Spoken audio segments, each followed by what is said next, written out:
C'est bon, j'ai lancé l'enregistrement. Ok.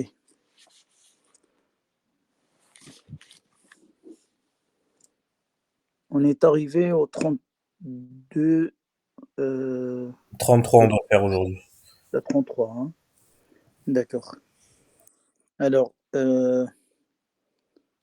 يقول المؤلف رحمه الله وإن القرآن لوتير رحمه الله disait وإن القرآن كلام الله منه بدأ بلا كيفية قولا وأنزله على رسوله وحيا وصدقه المؤمنون على ذلك.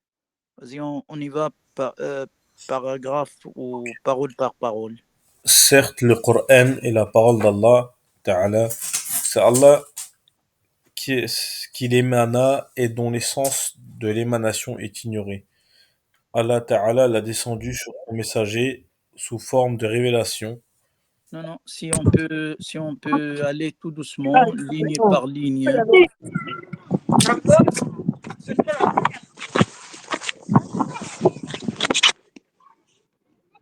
السلام عليكم. Euh, Juste pour ceux qui arrivent, faites attention à couper vos micros s'il vous plaît. Euh, donc je vais y aller doucement. Certes, le Coran est la parole d'Allah Ta'ala. C'est d'Allah qu'il émana et dont l'essence de l'émanation est ignorée.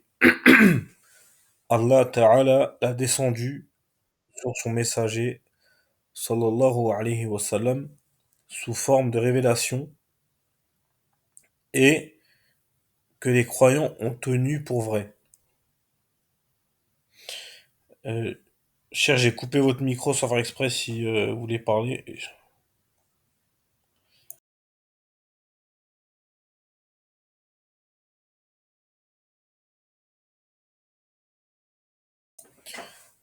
Cher, il faut activer le micro. Akhi, on s'arrête pas jusqu'à Qawla. On va aller paragraphe par paragraphe.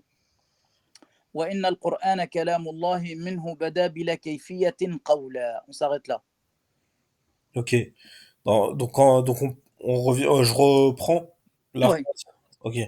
Donc certes, le Coran est la parole d'Allah et ensuite donc c'est d'Allah qu'il émana.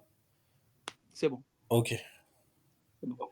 Là, on va parler sur un sujet qui a été beaucoup polémiqué pendant l'époque de Ahmed ibn Hanbal, à peu près sur le 3e siècle.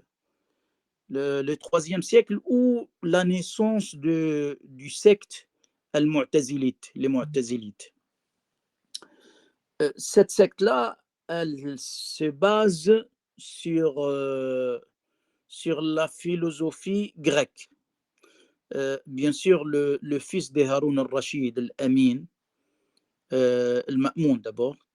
Al-Ma'moun, c'est lui qui a ouvert les portes sur l'Irak et la communauté musulmane en général pour les autres civilisations, que ce soit grecques ou hindoues ou d'autres, chinoises aussi. Alors, et c'est lui celle qui a dominé en général son époque, c'était la civilisation ou la philosophie grecque. Alors, d'une part,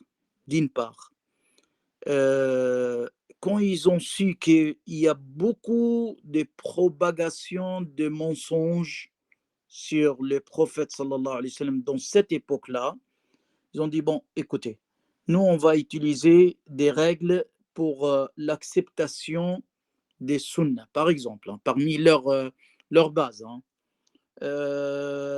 Toute sunna qui ne correspond pas dans la compréhension avec les textes coraniques, elle sera éloignée. C'est vrai, cette règle-là, elle est bien soulignée par beaucoup de nos savants aussi. Hein. Mais juste, cette époque-là, ils ont inventé une chose, que le Coran, les livres d'Allah subhanahu wa ta'ala, a été créé par Allah, c'est pas ses paroles. Et ça, c'est une grande faute, une grande dérivation sur le chemin de Salaf al-Salih. Et, et, euh, et je pense Tahawi, il était, bon, après cette époque-là, de quelques années. Et c'est pour cela qu'il l'a cité parmi, ou sinon, pendant le Sahaba, il n'y avait pas cette polémique-là. Il n'y avait même pas cette idée, est-ce qu'on va discuter sur le Coran, est-ce qu'il est les paroles d'Allah subhanahu wa ta'ala, ou il a été créé par Allah subhanahu wa ta'ala. Yani, ils n'avaient pas cette idée-là. Pourquoi? Que ce soit à l'époque du prophète sallallahu alayhi wa sallam, ou l'époque de grands sahaba, l'époque de petits sahaba, et après l'époque aussi des grands successeurs des sahaba, yani les successeurs du prophète sallallahu alayhi wa sallam, les successeurs des successeurs du prophète sallallahu alayhi wa sallam. Ils n'avaient pas cette idée-là. C'est pour cela qu'il l'a signé dans son livre, et il a mis une règle très claire. Elle est basée sur les versets coraniques. Allah subhanahu wa ta'ala dans sourate At-Tawbah disait وَإِنْ أَحَدٌ مِّنَ الْمُشْرِكِينَ اسْتَجَارَكَ فَأَجِرْهُ حَتَّى يَسْمَعَ كَلَامَ اللَّهِ. Si un des associateurs, subhanallah, yani c'est qu'ils ont fait l'association à Allah subhanahu wa ta'ala, il vient te voir pour, bon, il vient te voir, il se sauve d'une guerre ou d'autre, ajark. Le jawr, c'est d'être un voisin protégé.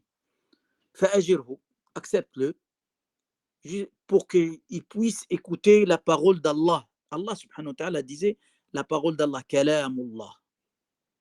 Vous voyez? Alors, je pense que ce règle-là, elle était très claire pendant l'époque du prophète et l'époque des Sahaba. Jusqu'à l'époque des Mu'tazilites, ils ont fait passer, parmi les règles que Ahl Sunnah ils l'ont pas acceptées, ils font passer les règles du cerveau, l'aql, s'il y a une contradiction entre un texte des prophètes et les règles des cerveaux, ils font passer en priorité les règles du cerveau. Alors, et c'est pour cela, lui, il a bien souligné que وَإِنَّ الْقُرْآنَ كَلَامُ اللَّهِ. Certes, le Coran est la parole d'Allah subhanahu wa ta'ala. Je ne pense pas que si on se fait réveiller, on fait réveiller Omar radiallahu anhu, Abu Bakr ou Ali ou d'autres, et on va le questionner, qu'est-ce que tu en penses du livre qui a été descendu à notre prophète, sur notre prophète? Il va dire, mais attendez, vous êtes dans quelle époque vous? Yani, si vous voyez les textes coraniques, ils sont très clairs. Allah subhanahu wa ta'ala, quand il avait dit à Moussa, وَاتَّخَذَ قَوْمُ مُوسَى مِنْ بَعْدِهِ مِنْ حُلِيِّهِمْ عِجْلًا جَسَدًا لَهُ خُوَارٌ. Yani, parmi les choses que le mal qu'on doit l'éviter à Allah subhanahu wa ta'ala, ou à quelque chose, regardez comme il dit, أَلَمْ يَرَوْا أَنَّهُ, il disait quand Moïse il a été voir son Dieu, Allah subhanahu wa ta'ala, il a été voir dans Tour, dans la montagne de Tour, et il a resté quelques jours, après il est revenu vers sa communauté, il a trouvé sa communauté en train d'adorer un veau, et Allah subhanahu wa ta'ala disait, est-ce qu'ils voient bien que ces veaux-là, ils leur parlent même pas, ils les guident même pas dans le bon sens? Alors Allah subhanahu wa ta'ala, parmi ses attributs, mutakallim, kalam, yaqul. Après, une deuxième des règles, il a dit minhu bada bila kayfiyatin qawlan. Et là aussi, il y a une deuxième polémique. Bon, même ceux qui ils se sont réunis sur la règle que le Coran, il est les paroles d'Allah subhanahu, il est la parole d'Allah subhanahu, les paroles d'Allah subhanahu wa ta'ala. Après, il y a une divergence, deuxième divergence. est-ce que les lettres et les phrases et les versets et les sourates tels que se trouvent dans le Coran, est-ce qu'ils étaient aussi euh, parlés ou sortis d'Allah subhanahu wa ta'ala? Est-ce que, bon, je vais parler autrement. Est-ce qu'Allah subhanahu wa ta'ala, si on a bien su qu'il a un attribut qui s'appelle Al-Kalam, Mutakallim, la parole, après, ils se sont passés à la deuxième étape. Comment, comment les paroles d'Allah subhanahu. Comment est-ce qu'on peut imaginer la parole d'Allah? Est-ce qu'il est comme notre parole ou nos paroles, avec des lettres et des mots et des phrases, ou autres? Nous, on sait bien que minhu bada, certes, yani, qu'il émana, et dans l'essence, émanation et ignorer. Est-ce que on peut imaginer comment Allah subhanahu wa ta'ala parle? Non, on peut pas. On peut pas parce que on avait parlé de cette règle-là. Nous,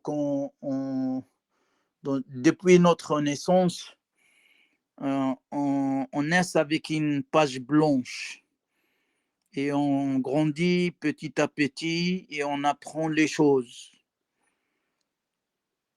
On les voit, on l'imagine, et dès que tu me parles de cette chose-là, je l'imagine dans ma tête.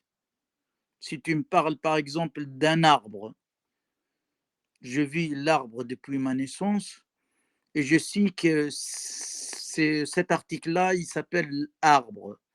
Là, tout de suite, je mets dans ma tête l'imagination de l'arbre. Quand je vois telle personne qui parle, je comprends comment il prononce les mots, les phrases et les lettres. Mais nous, on n'a pas vu Allah subhanahu wa ta'ala comment il parle. Et on ne doit pas aborder ces sujets-là. Certes, on sait bien que Allah subhanahu wa ta'ala avait parlé. Et parmi ces paroles-là, c'est les livres d'Allah subhanahu wa ta'ala. Et ses livres avant.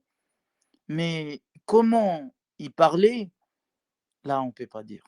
On sait bien sûr et certain que ça sort de lui. C'est pour cela qu'il a dit minhu bada. Les mots bada, zahara. Il C'est ignoré. non, pas ignoré. Zahara, ça veut dire il s'est exposé, pas exposé, C'est clair. il est sorti de lui-même, yani, c'est ses paroles.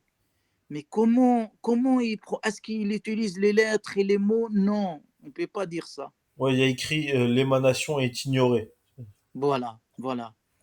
Et c'est pour cela, subhanallah, il y avait beaucoup de dérivations des sectes dans ce sujet-là. Par exemple, il y a quelques groupes de Hanabila. Ils disaient depuis le 3e et le 4e siècle, ils disaient Allah subhanahu wa ta'ala avait parlé, le Coran c'est la parole d'Allah subhanahu wa ta'ala, il avait parlé comme nous on parlait. Il a une langue, il a une bouche, et c'est vraiment malheureux d'écouter ces genres de paroles. Même, je pense, un de leurs chouurs, il disait quand Allah subhanahu wa ta'ala parlait d'Isa, il disait j'avais soufflé de mon âme sur le Isa, dans Isa même. Est-ce que nafartu, j'avais sifflé, est-ce qu'on peut expliquer le mot siffler avec la bouche? Alors on va parler, on va dire que Allah il a une bouche.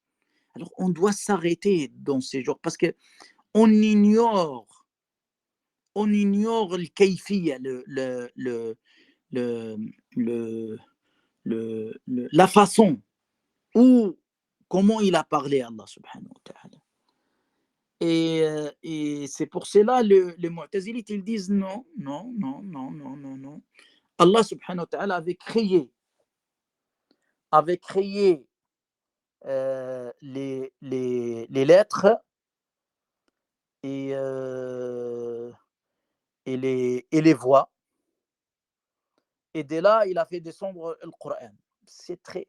Moi, je pense, pour vous, comme deuxième génération ou francophone ou autre, ou cette génération-là, cette époque-là, normalement, ces genres de discussions, on doit l'ignorer juste. On passe historiquement comment ça a été créé, cette polémique-là, mais on ne doit pas yani, polémiquer, perdre du temps sur ce sujet-là, parce que c'est un sujet passé. Je ne pense pas il y aura des gens dans notre époque ou dans le futur qui va polémiquer sur ce sujet-là. On sait bien si on prouve, on éprouve on prouve l'existence d'Allah subhanahu wa ta'ala, sûr et certain, on va prouver les attributs et les noms et tout ce qu'il nous a envoyé comme message. Et quand il a envoyé des messages, ça veut dire il parlait. Après, on ne va pas polémiquer comment il parle. C'est parce que ça nous avance à rien du tout. Wallahu ta'ala a'lam.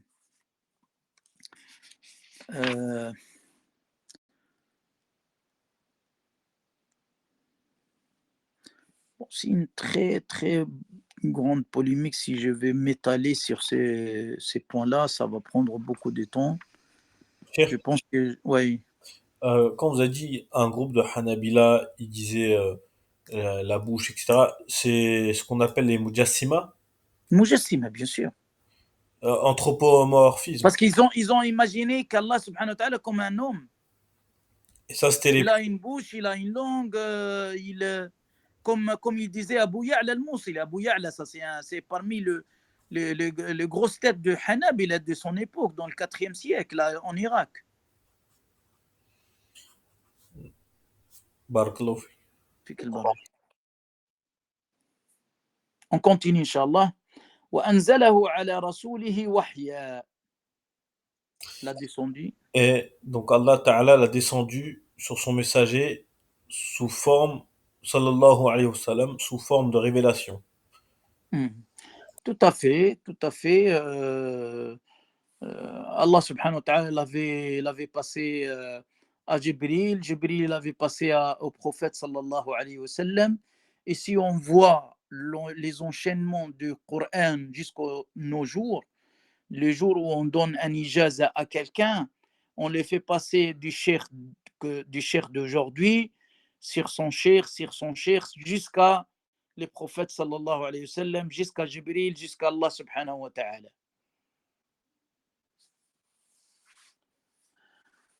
وصدقه المؤمنون على ذلك حقا وأيقنوا أنه كلام الله تعالى بالحقيقة ليس بمخلوق ككلام البرية. Euh,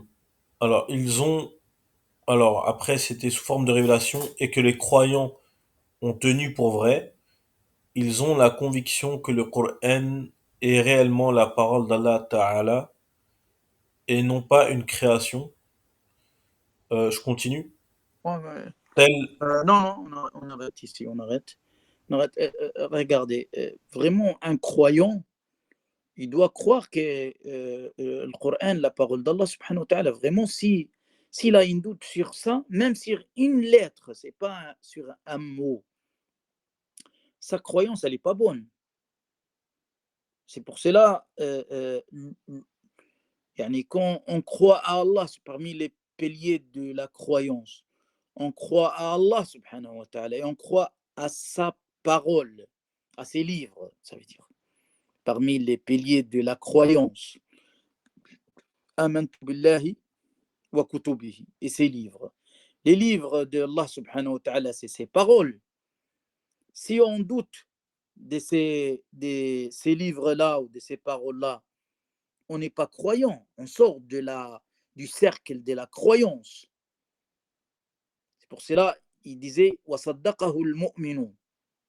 Yani, les croyants ont tenu pour vrai. Yani, Ils ont la conviction que le Coran est réellement la parole d'Allah subhanahu wa ta'ala. Vraiment, s'il y a des doutes, c'est un très, très, très grand problème. فمن سمعه je reprends فمن سمعه فزعم أنه كلام البشر فقد كفر. Telle est la... Alors, quiconque l'entend et prétend que c'est là la parole d'un humain, c'est un kafir, il a mécru. Voilà. Je pense que c'est clair aussi. وقد ذمه الله تعالى وعابه وأوعده بسقر حيث قال تعالى سأصليه سقر. Et les versets coraniques وما أدراك ما سقر لا تبقي ولا تذر لواحة للبشر. قال فلما أوعد الله بسقر لمن قال إن هذا إلا قول البشر. Parce que ça c'est la parole où quelques mécréants, quand ils ont entendu la parole d'Allah subhanahu wa ta'ala, ils ont dit, ah, ça c'est comme les paroles des humains. In hada illa qawlul bashar. Alors Allah subhanahu wa ta'ala a répondu, sa'uslihi saqar. Bismillah. Alors, le verset, donc, pour reprendre la traduction, c'est quiconque l'entend et prétend que c'est... Ça, on l'a vu. Selon sa parole, donc Allah dans le Coran a dit, et il a blâmé et désapprouvé et menacé du brasier de l'enfer. Il a dit, nous le précipiterons dans le brasier Saqar. Lorsqu'Allah Ta'ala a menacé du brasier, celui qui dira, ceci n'est que la parole d'un humain. Nous avons su et nous avons l'entière certitude que le Coran est la parole du Créateur des hommes. Elle ne ressemble en rien à la parole humaine. علمنا وأيقنا أنه قول خالق البشر ولا يشبه قول البشر. يعني il ne ressemble pas à nos paroles. ومن وصف الله بمعنى من معاني البشر فقد كفر. Si vraiment on essaye de nommer Allah subhanahu wa ta'ala par des attributs humains, on sort de la croyance, tout à fait normal. Si on dit que la parole d'Allah, elle est comme nos paroles, on utilise la langue, on utilise la bouche, on utilise les lettres et les mots, et ainsi de suite. Ça, c'est vraiment, il fait sortir de l'islam. Nous, yani, ça nous suffit la situation de nos ancêtres, Salaf al-Salih. Salaf al-Salih, quand ils ont écouté la parole d'Allah subhanahu wa ta'ala, ils ont cru et ils ont pratiqué, ils ne se sont pas rentrés dans la polémique. Comment Allah a parlé? Qu'est-ce que ça va nous rajouter plus? On a un message d'Allah subhanahu wa ta'ala pour nous diriger vers les bons chemins. Ça nous suffit. On rentre pas, parce qu'on n'a pas la science, on n'a pas cette science-là. Les prophètes sallallahu alayhi wa sallam n'avaient jamais parlé comment Allah parlait, par exemple. Parce que si les prophètes n'avaient pas parlé de ça, ça veut dire que ce n'est pas trop intéressant. L'intéressant, c'est d'être sur le bon chemin. L'intéressant, c'est d'accepter le message et de la pratiquer. Et de les pratiquer. Je pense qu'on est arrivé à la fin. On a fini le 33 normalement. Ouais.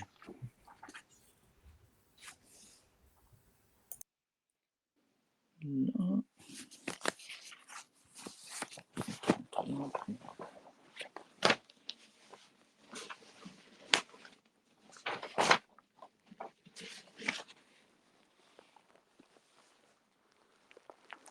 Ok. Bah, là, on va passer sur un autre sujet, Ru'ya. C'est un attribut d'Allah subhanahu wa ta'ala. On n'a pas fait le La 34. vision, la vision d'Allah subhanahu wa ta'ala. Cheikh, on n'a pas fait le 34 avec les sifat. Ah bon? Celui qui attribue à Allah des qualificatifs propres aux humains a mécru. C'est juste après le 33, on l'a pas fait le. Je sais pas, en fait, ils l'ont pas traduit en arabe, je crois, dans le. Non, non, il est pas traduit, hein. Ouais, ouais, non, c'est pour ça, en fait. Tu peux le lire en français, comme ça Ouais, je... ok. Voilà. Celui qui attribue à Allah Ta'ala des qualificatifs propres aux humains a mécru. C'est un kafir. Hmm.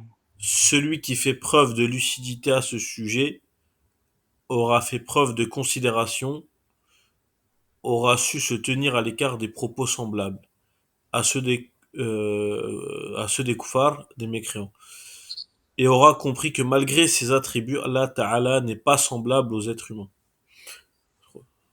Mhm. Asma wa Sifa, je crois. Ouais, ouais. Yani, nous, yani, une règle générale, on doit, on doit attribuer ce qu'Allah avait attribué à lui-même. Yani, et on s'arrête là. On va pas trop loin derrière tout ça. Yani, si on fait Allah Sami, Allah écoute, entend. Est-ce qu'il entend avec un organe? Et comment il entend? Est-ce qu'il entend comme nous, on entend, on écoute? Yani, ça nous rajoute rien du tout, ça nous avance rien du tout. Si vraiment c'était une science nécessaire, les prophètes sallallahu alayhi wa sallam auraient pu l'expliquer à ses compagnons. Alors, on doit s'arrêter. C'est un dogme, c'est la dogme, c'est l'aqida. Il y a des choses qu'on ne peut pas l'inventer. Il faut rester sur le chemin des prédécesseurs.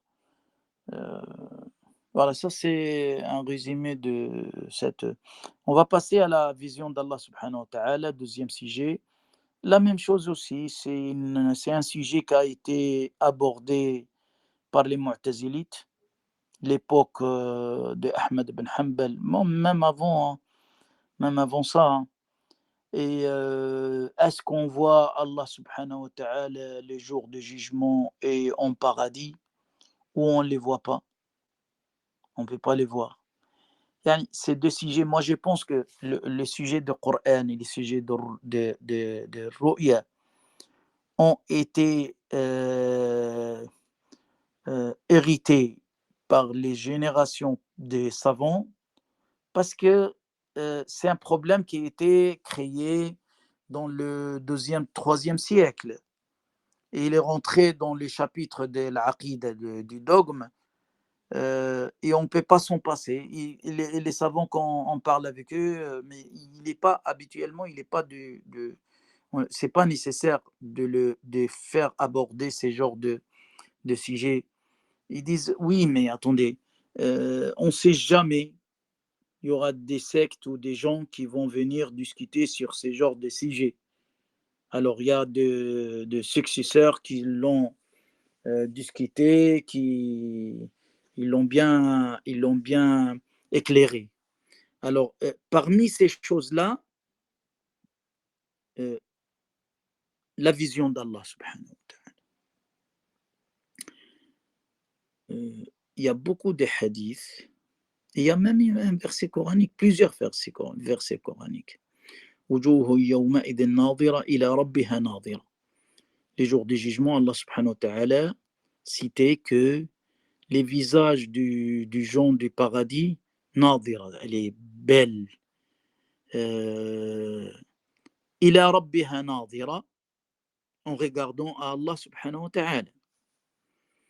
Après, les Mu'tazilites, ils viennent avec un verset coranique, ils disent لا تدركه الأبصار وهو يدرك الأبصار. يعني les yeux ou les vues au pluriel ne peuvent pas limiter les limites d'Allah subhanahu wa ta'ala. لا تدركه الأبصار. Et après les jours où les prophètes sallallahu alayhi wa sallam, moi je n'avais pas préparé, mais je me rappelle des choses, là ça commence à descendre. Les jours où les prophètes sallallahu alayhi wa sallam est monté aux cieux pendant l'Isra ou le Mi'raj, les voyages nocturnes, on dit. Est-ce qu'il a vu Allah subhanahu wa ta'ala? Il l'a pas vu.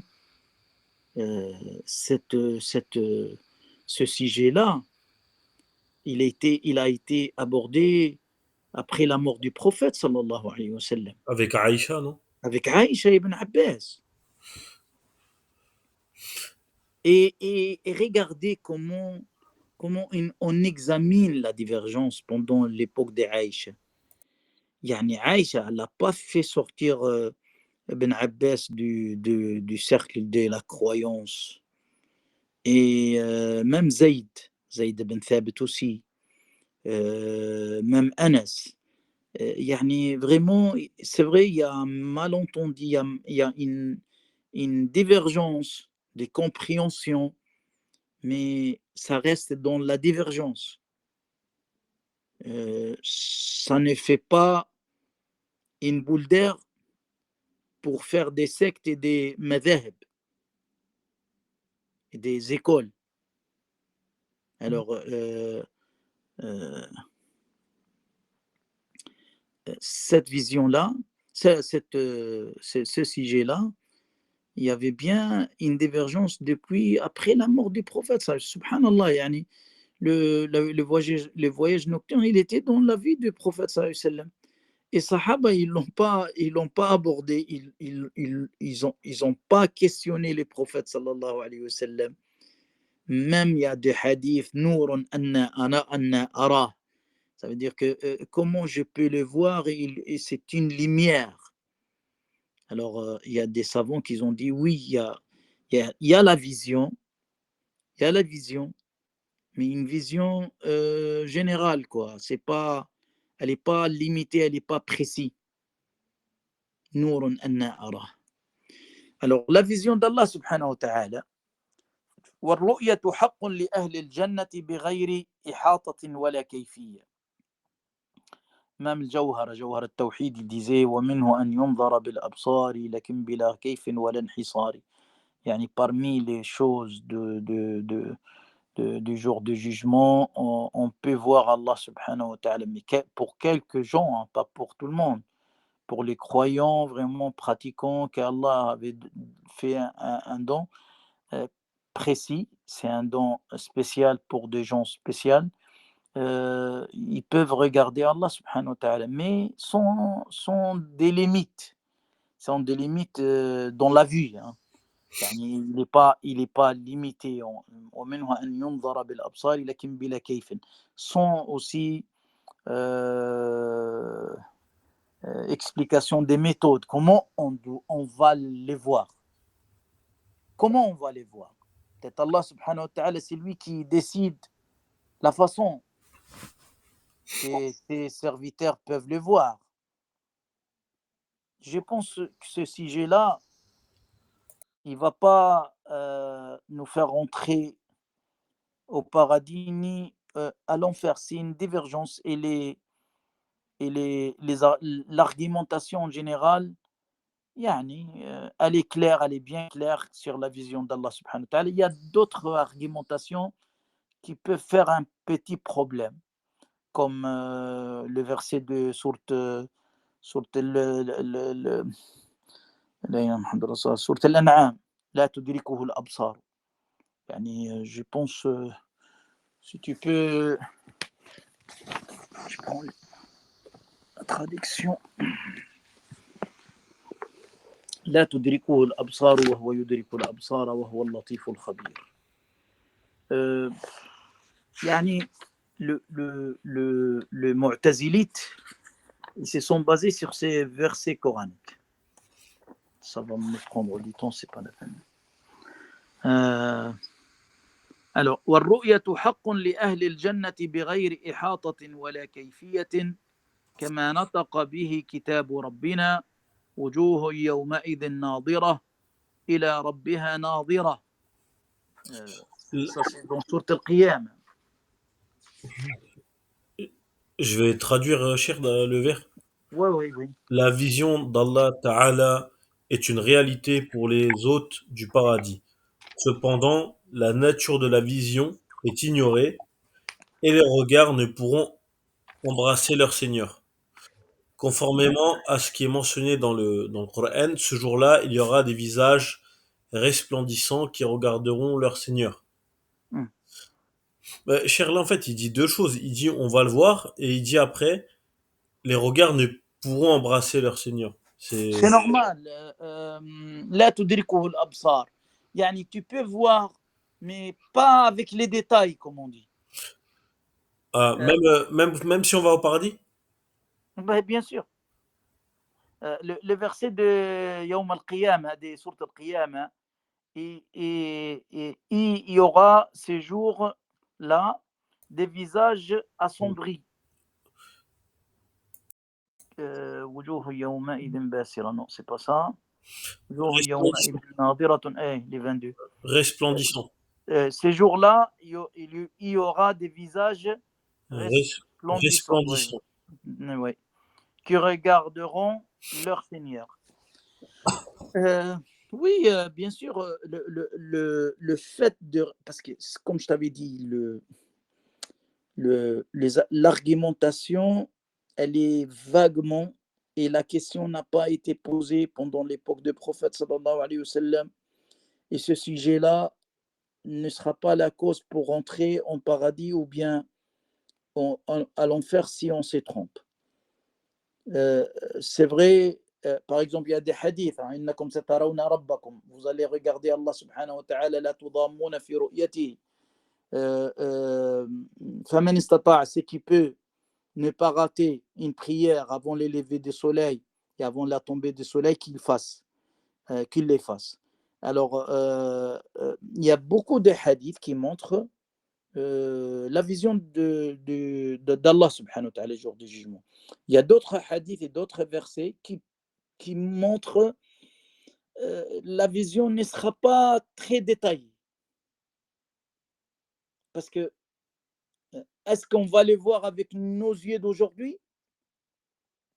Est-ce que Allah subhanahu wa ta'ala va créer une vision spéciale pour qu'on puisse le voir? Il n'y a pas de détails. On croit à la vision d'Allah subhanahu wa ta'ala et on s'arrête là. Je pense que ce sujet-là peut nous suffire, puisqu'il a pu suffire les prédécesseurs, Sahaba radiyallahu anhu. Wallahu ta'ala a'lam. Tu peux lire, Akhi? La suite, hein.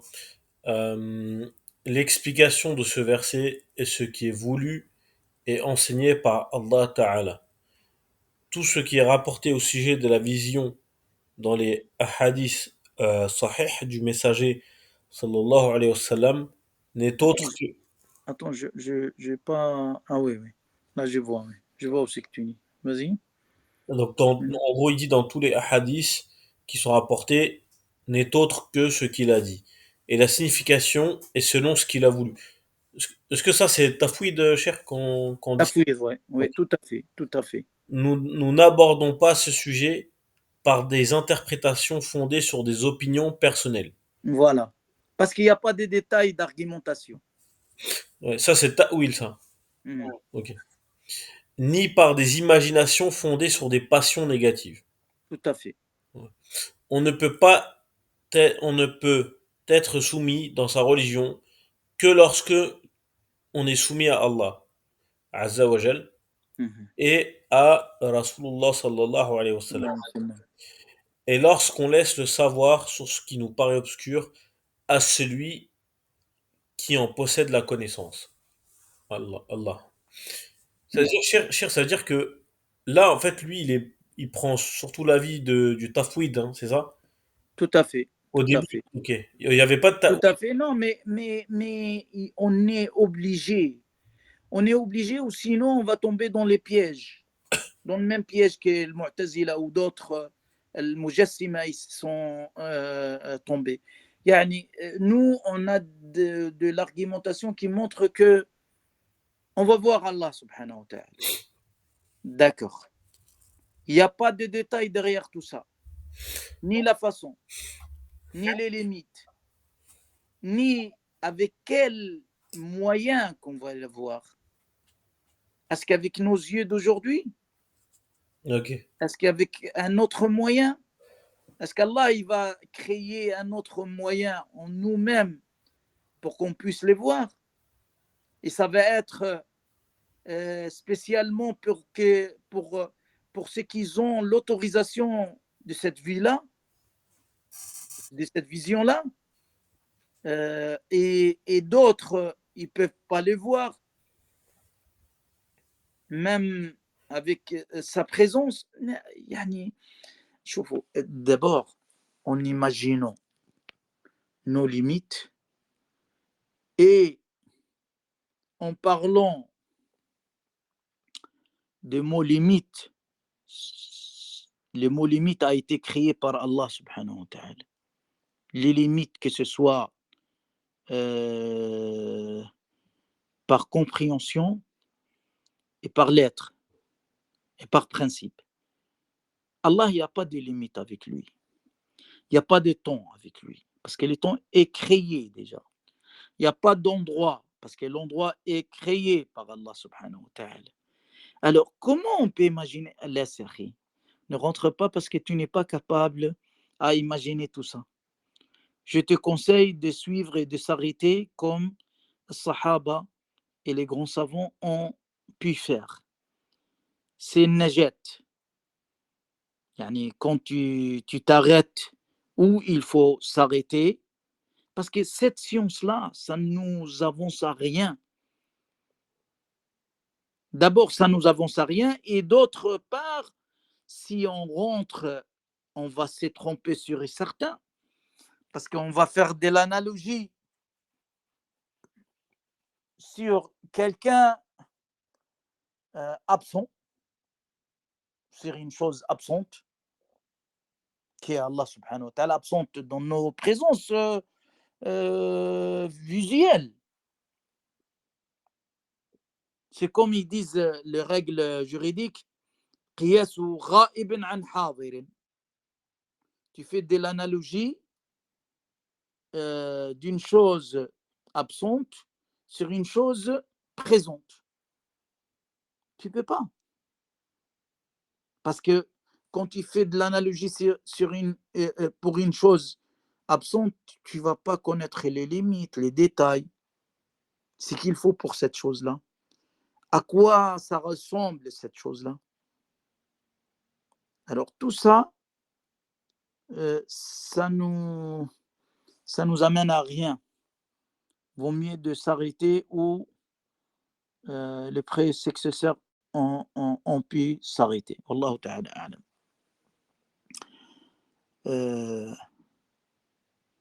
Je pense وكل ما جاء في ذلك من الحديث الصحيح عن رسول الله صلى الله عليه وسلم فهو كما قال. يعني si vraiment on sait que il y a deux hadiths du prophète sallallahu alayhi wa sallam qui parlent de ces sujets-là. D'abord, elle n'est pas détaillée. Deuxièmement, il n'y a que les grandes lignes de la vision qui a été rapportée par le prophète sallallahu alayhi wa sallam. Et on s'arrête où le prophète s'est arrêté. لا ندخل في ذلك متأولين بآرائنا. شوف سبحان الله. شوف ما قال مفوضين قال متأولين. Le fait de rentrer dans l'explication négative ou l'imagination fondée sur des passions négatives. Yani, vaut mieux d'éviter ces genres d'interprétations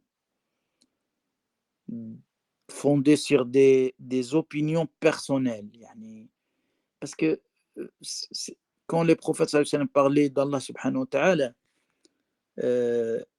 on sait bien que ces paroles-là, ils étaient rapportés par Allah subhanahu wa ta'ala. Alors, on parle des choses sûres. Si les prophètes n'ont pas détaillé, vaut mieux de s'arrêter. لا ندخل في ذلك متأولين بآرائنا ولا متوهمين بأهوائنا. يعني comme il disait dans la traduction, nous n'abordons pas ce sujet par des interprétations fondées sur des opinions personnelles. Parce que la personne, toujours, elle est faible. Parce qu'il parle sur une science divine, sur une science que ne se limite pas des limites de ces bas mondes-là. C'est des sciences au-delà de ces bas mondes-là.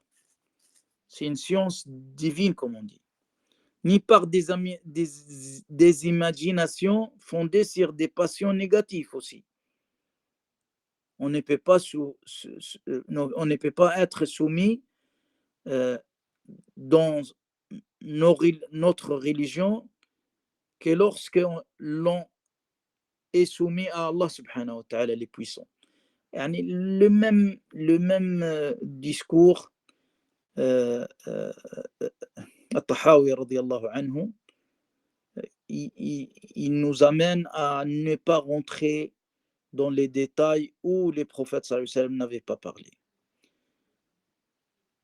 On aborde le 36e. Hein. ولا تثبت قدم الإسلام إلا على ظهر التسليم والاستسلام. الله أكبر. Les assises, entre parenthèses, pieds de l'islam, ne se raffermiront que sur le dos de la reconnaissance et de la soumission. Allahu Akbar. Vraiment, c'est une règle, si vous peut-être en les traduisant, sur la traduction ne va pas vous donner les vrais sens qu'est la version arabe. Quand il dit وَلَا تَثْبُتُ قَدَمُ الْإِسْلَامِ, tu ne peux pas être, c'est une base solide de l'islam, sauf dans un seul cas où tu fais taslim ou l'istislam, yani la soumission, je ne sais pas s'il a fait, ah oui, reconnaissance et la soumission. La soumission à tout ce qui est venu par notre prophète sallallahu alayhi wa sallam, de son Dieu. Yani si tu vas polémiquer sur les choses que le prophète sallallahu alayhi wa sallam avait amenées et il n'avait pas beaucoup traduit, beaucoup parlé, c'est pour une raison. Parce qu'il sait, le prophète sallallahu alayhi wa sallam, que nos cerveaux sont limités. Ils ne peuvent pas imaginer les grandeurs d'Allah subhanahu wa ta'ala et les détails qui concernent Allah subhanahu wa ta'ala. Alors, vaut mieux rentrer dans les volets de la reconnaissance et la soumission. Deux choses. Et de là, le mot islam. Aslamtu, comme regardez Ibrahim alayhi salam. قال أسلمت لرب العالمين. Je me suis soumis à Allah subhanahu wa ta'ala, à tout ce qu'il dit. Ou sinon, si on va discuter, on va devenir comme Bani Israël. Quand Allah subhanahu wa ta'ala les a ordonné à égorger ou à sacrifier une vache, ils ont dit comment elle est. Après, il est venu, l'explication était descendue. Après, ils ont dit une deuxième fois, les couleurs. Les couleurs safra ou faqi'at tasurru an-nadirin. Après, il dit non, on n'a pas encore compris, il y a des détails qu'on n'a pas pu. Et même, il disait, le prophète sallallahu alayhi wa sallam, s'ils ont sacrifié une vache, la vache qui est la plus proche, ça aurait été mieux pour eux, et ça aurait été, Allah subhanahu wa ta'ala, au moins, il aurait pu accepter leur sacrifice. Mais ils ont fait de la complication. C'est pour cela on dit, en général, la complication du message de Moussa alayhi salam, parce que sa communauté l'a rendu un peu difficile. Allah a voulu soulager la communauté des Bani Israël en général avec le venu de Isa. Regardez par exemple quand fait Ali Imran, il disait ومصدقا لما بين يدي من التوراة ولأحل لكم بعض الذي حرم عليكم. يعني je suis venu pour vous soulager. يعني je suis venu pour vous soulager de problèmes que Allah vous a imposé. Parce que pourquoi Allah vous a imposé? Parce que vous-même, vous étiez la cause de cette imposition-là. Et Isa alayhi salam est venu pour soulager la communauté en général. Mais ils se sont allés trop loin dans les soulagements, jusqu'à que la religion est devenue tout est permis, sauf dans les comportements. Ils se sont intéressés par les comportements seulement. C'est pour cela qu'il disait Da'ma li Qaysar li Qaysar wa ma lillahi lillah. Laisse pour ce qui est Qaysar. Qaysar, c'est l'empereur de l'époque de Isa. Et pour Qaysar, c'est Kizar. C'est pour Kizar. Et pour Allah, c'est pour Allah.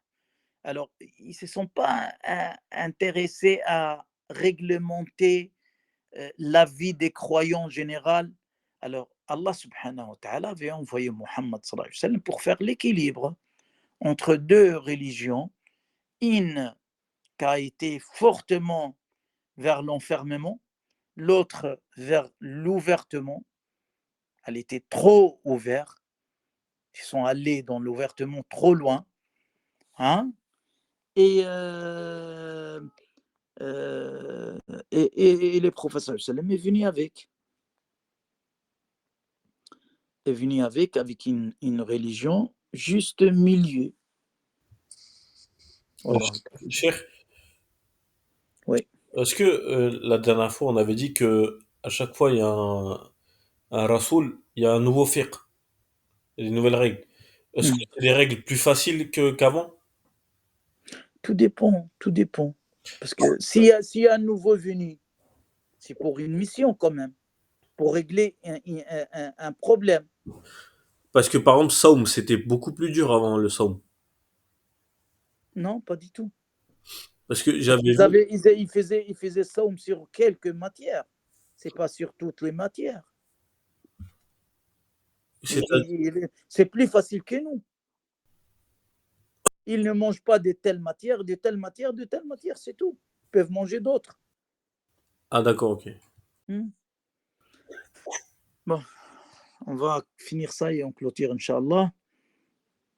فمن رام علم ما حضر عنه علمه ولم يقنع بالتسليم فهمه حجبه مرامه عن خالص التوحيد وصافي المعرفة وصحيح الإيمان فليتذبذب بين الكفر والإيمان والتصديق والتكذيب والإقرار والإنكار موسوما تائها زائغا شاكا لا مؤمنا مصدقا ولا جاحدا مكذبا.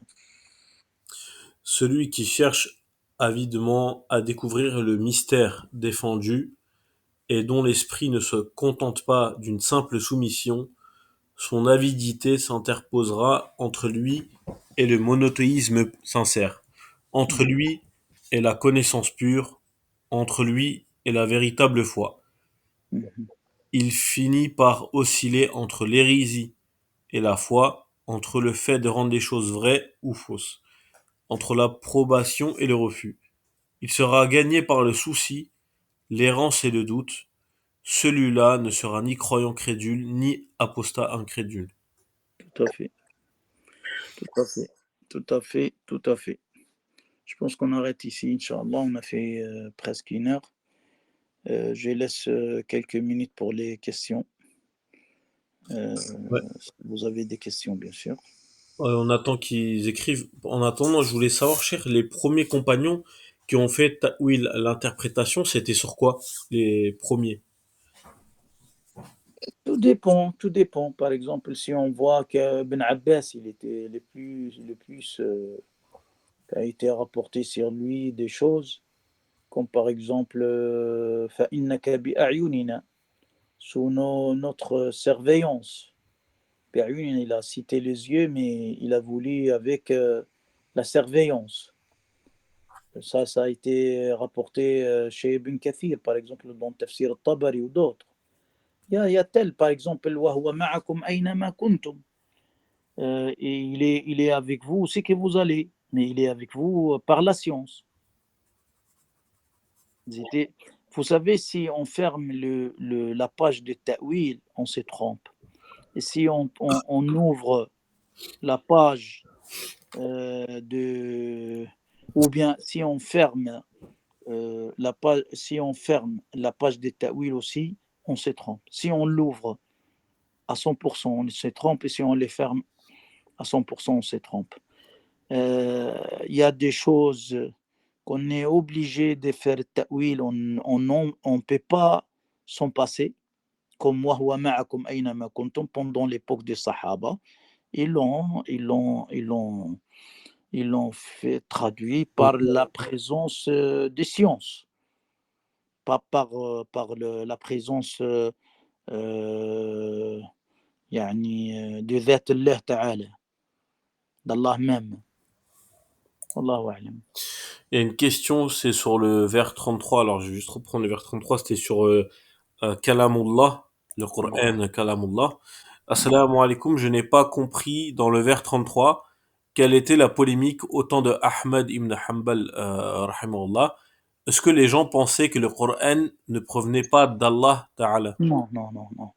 Non, et yani, ils se sont tous mis d'accord que c'est une parole d'Allah, qui vient d'Allah. Après, ils se sont divergés sur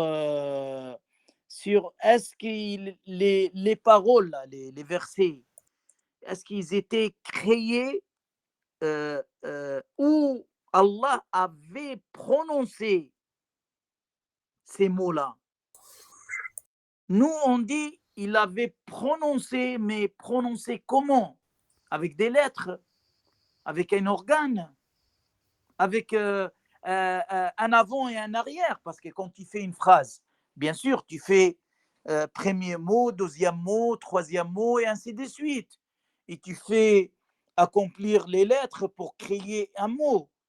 Toute cette polémique-là, ça se base sur cette divergence. Mais ils se sont tous mis d'accord que le Coran, c'est la parole d'Allah subhanahu wa ta'ala. La divergence, ça concerne, est-ce que, c'est vrai, on reconnaît que c'est la parole d'Allah subhanahu wa ta'ala, mais est-ce qu'il était créé comme il nous a créés, ou c'est un attribut de lui-même? Je ne sais pas si j'étais clair. Barakallahu fik. Et l'imam Ahmed, il a été en prison pour ça? Pour ça, parce que lui, il a dit le Coran, il n'était pas les mots, les versets, c'est lui qu'on les voit là devant nous. Est-ce qu'il a dit non, tout ce qui est dans le Mus'haf, c'est la parole d'Allah subhanahu wa ta'ala, il n'a jamais été créé, et il s'est arrêté là. Mais les Mu'tazila, ils ont dit les versets. Bon, je vais vous dire autre chose. Pourquoi le Bukhari, il a eu des problèmes sur ce sujet-là aussi. Parce que le gouverneur de Bukhara, il l'a fait sortir de sa ville. Pourquoi? Parce qu'il a dit Kalami bil Qur'ani makhlouq. Ma parole, quand je prononce les versets coraniques, c'est moi qui je le prononce. Le fait, le geste, le travail, elle a été créée par Allah subhanahu wa ta'ala. Avec ma volonté et la volonté d'Allah. Mais il sait bien que le fond de parole d'Allah subhanahu wa ta'ala, c'est la parole d'Allah subhanahu wa ta'ala. Mais si on prononce là, par exemple, quand je dis Alhamdulillahi Rabbil Alamin, ma prononciation là, est-ce qu'elle est qadim? Elle est qadim, ça veut dire elle est ancienne, à l'ancienneté d'Allah subhanahu wa ta'ala, ou bien elle est nouvelle? Moi, je dis que c'est ma prononciation, elle est nouvelle, mais la parole en elle-même, elle est ancienne, c'est Allah qui l'a parlé. C'est des polémiques philosophiques, ikhwati. Toutes les sectes, ils se sont mis d'accord que le Coran, c'est la parole d'Allah. Après, la divergence, elle est où? Est-ce que Allah l'a prononcé comme on les prononce nous-mêmes, ou bien il a prononcé à Jibril et Jibril l'a prononcé à Muhammad sallallahu alayhi wa sallam. Par exemple, Al-Asha'ira, ils disent Al-Kalam al-Nafsi. Al-Kalam al-Nafsi, c'est la parole des nefs intérieurement, mais après, Allah, il a descendu par cette façon-là. Par exemple, ils disent toi-même, quand tu commences à réfléchir et tu commences à créer des paroles en toi-même sans les prononcer. C'est ça le al-kalam al-nafsi. L'Ash'ari, ils disent c'est le kalam al-nafsi. Le kalam al-nafsi qui n'a pas de lettres, n'a pas de mots. On ne sait pas comment. On ne peut pas dire c'est des mots. On ne peut pas dire c'est des lettres. On ne peut pas dire c'est des versets. On sait bien que c'est la parole d'Allah. Mais on n'a pas d'explication plus que ça. Oui, il a écrit dont l'essence est ignorée. On doit ignorer, Voilà, voilà. On rentre pas voilà, dans les détails. voilà. Ah, ok. Euh, Pourquoi est-ce qu'il rejetait les sunan qui n'étaient pas explicitement abordés dans le Coran? Je sais pas, là, elle parle de qui la personne, mais est-ce qu'il y avait des gens qui rejetaient des sunan qui n'étaient pas dans le Coran? Je sais pas si la personne peut préciser, elle parle de qui. Moi aussi, j'ai pas compris. En attendant, il y a le verset tout à l'heure que vous cherchiez, la traduction, le frère il a posté dans Surat Al-An'am, les regards ne peuvent l'atteindre, cependant qu'il saisit tous les regards. Et Voilà. il est le doux, le parfaitement connaisseur. Et le frère il a dit, vous vouliez prendre ce verset, est-ce que vous pouvez l'expliquer je crois que c'était ce verset même, les gens ils disaient que à cause de ça on va pas le voir. C'était Murtazila, je crois, non? Oui, oui, bien Ok. sûr. En fait, Cheikh il disait tout à l'heure que Et c'est ça, par exemple, il y a d'autres, à part le Mu'tazila. Il y a par exemple l'Ibadiyya, les Khawarij, parce que vous savez bien que le Mu'tazila, c'est les enfants des Khawarij. Hein. Yani, excusez-moi si je vais vous faire un petit schéma sur historiquement. Yani, le jour où les Khawarij, bon, on les appelle Khawarij, mais ils les acceptent pas, ils acceptent pas de leur nommer comme Khawarij, parce qu'ils disent, nous, on a fait on est sorti sur Ali radiyallahu anhu, et nous on les appelle Khawarij parce qu'Ali il était khalife. Alors, quand ils se sont retirés de Ali radiyallahu anhu, ils se sont penchés dans les mosquées pour apprendre la science et s'éloigner de la communauté et tout ça. Alors, là où la science grecque est rentrée, ils l'ont embrassée, ils l'ont pris, ils ont commencé à l'analyser et à la faire descendre sur les règles islamiques, tout ça. C'est pour ça, nous, on dit al-Mu'tazila, makhanif al-Khawarij. C'est quoi ces termes-là? Makhanif, les mots makhanif, c'est qu'ils n'ont pas combattu, ils n'ont pas d'épée, ils n'ont pas d'armes. Ils n'ont pas combattu la communauté par des armes comme les Khawarij. Mais ils les ont combattus par la pensée grecque. Vous voyez? Alors, les Khawarij, ils ont embrassé aussi la pensée de Mu'tazilites.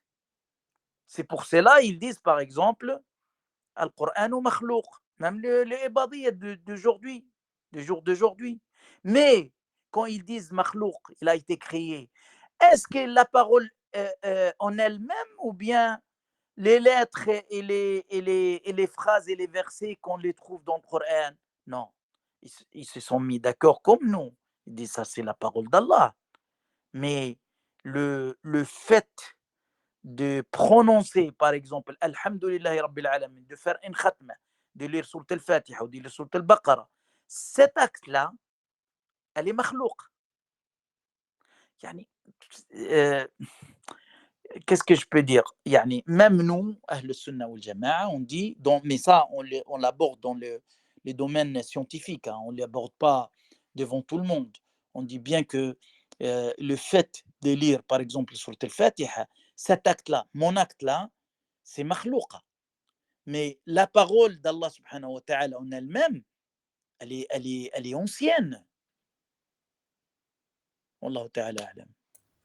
Barakallahu fik. Quelle baraka. On peut faire dua, Inch'Allah, et après on... Ok. وصلى الله على سيدنا محمد وعلى آله وسلم تسليما سبحان ربك رب العزة عما يصفون وسلام على المرسلين والحمد لله رب العالمين. السلام عليكم ورحمة الله وبركاته. وعليكم السلام ورحمة الله وبركاته. وعليكم السلام ورحمة الله.